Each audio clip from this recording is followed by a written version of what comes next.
Hilliard. I got so much more.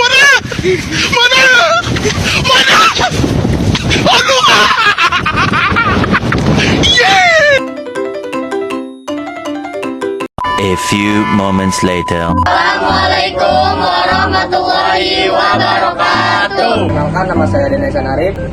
Perkenalkan, nama saya Tajul Arifin. Perkenalkan, nama saya Dinda Ayu. Perkenalkan, nama saya Dinda Rahmadani. Perkenalkan, nama saya Elisa.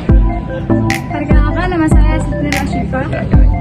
Perkenalkan, nama saya Niko Erlando Tau. Perkenalkan, nama saya Regina Septiana Putri. Perkenalkan, nama saya Melinda. Kami akan mengobservasi sebuah prasasti yang berada di Prasasti Ciaruten dan Prasasti Kebun Kopi. Selamatlah.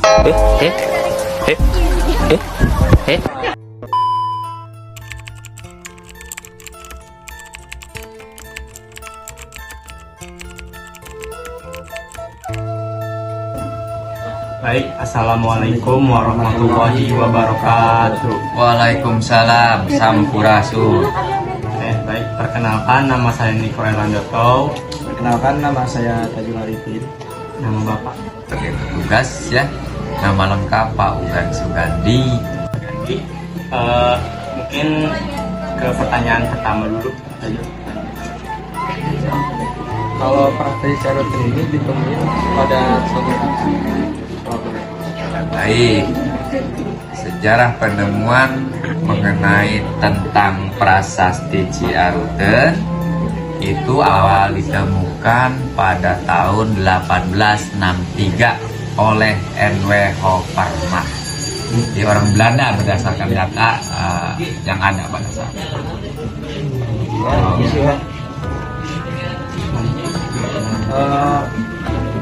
Prasasti itu ditemuinya di mana?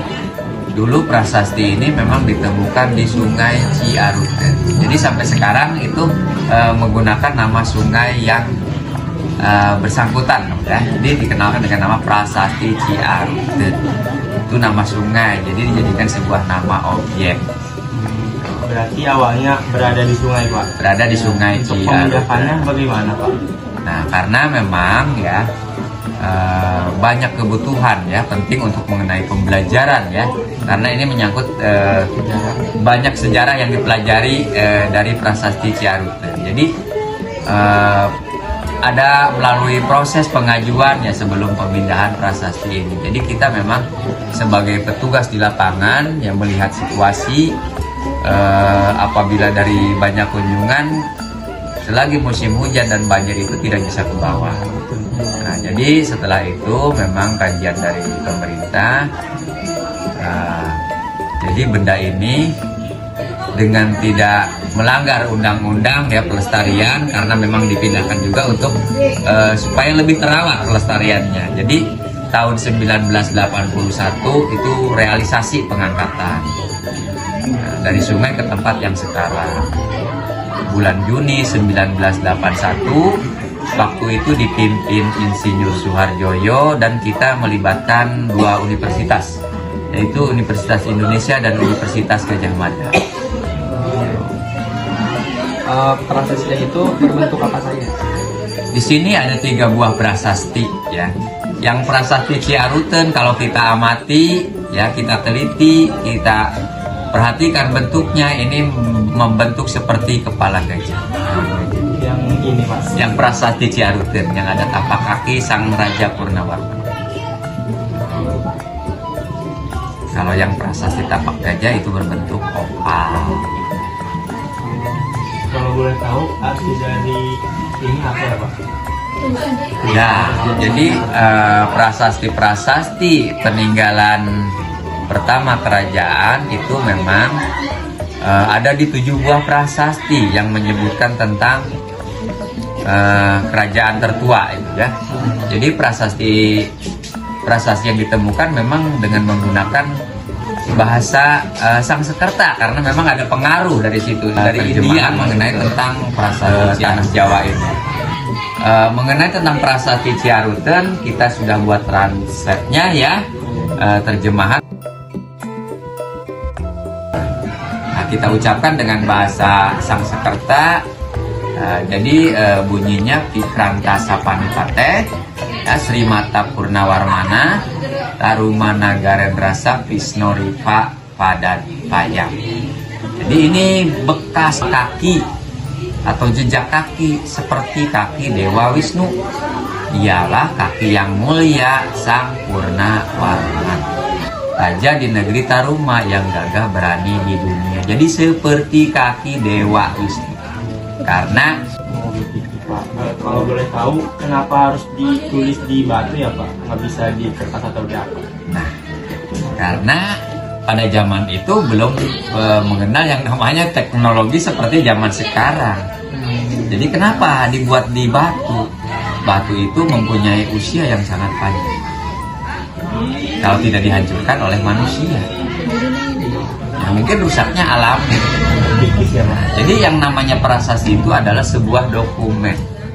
Dokumen itu ya menceritakan tentang orang-orang penting yang harus dibuat dari bahan-bahan yang memang usianya bisa mencapai jutaan tahun atau ribuan tahun. Makanya dibuat di batu karena itu masih di zaman batu. Jadi sejarah itu ada masa zaman-zamannya, ada masa proses-prosesnya. Di zaman prasasti ini manusia awal mengenal yang namanya tulisan. Itu pengenalan aksara. Sebelumnya belum, ya.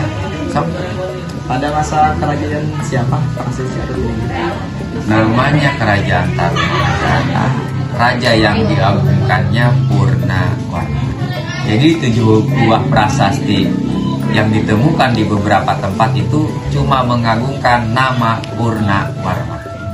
Selain peninggalan prasasti, apa lagi ya Pak? Peninggalan Purnawarman? Peninggalan Raja Purnawarman selain berupa prasasti, banyak juga ditemukan artefak lain atau benda-benda lain seperti ada bangunan ya, yang itu ditemukan di wilayah Karawang. Yaitu ada temuan kompleks percandian.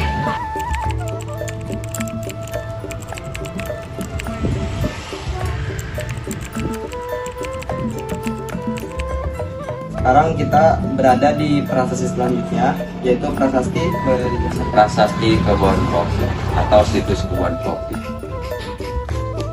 prasasti ini mengisahkan apa?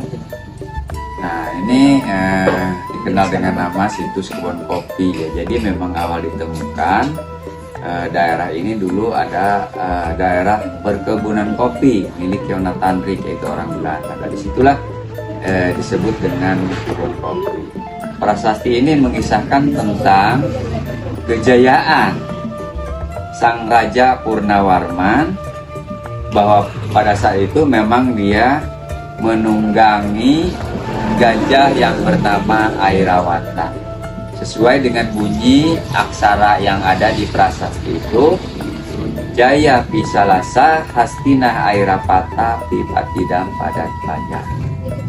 Jadi di sini nampak jejak kaki gajah seperti Airawata, yaitu gajah penguasa yang agung, dalam dan bijaksana.